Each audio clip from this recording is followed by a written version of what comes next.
Ito na ang mabibilis na balita. Patay na ng matagpuan ang isang lalaki sa isang creek sa Bulusan, Sorsogon.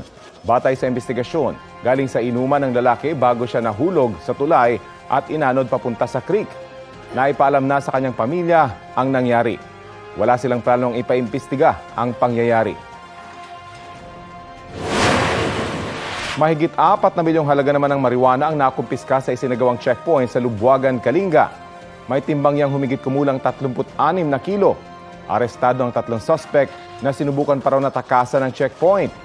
Mahaharap sila sa reklamong paglabag sa Comprehensive Dangerous Drugs Act. Wala silang pahayag sa media. Kapuso, alamin ang maiinit na balita. Bisitahin at mag-subscribe sa GMA Integrated News sa YouTube. Sa mga kapuso abroad, samahan nyo kami sa GMA Pinoy TV at sa www.gmanews.tv.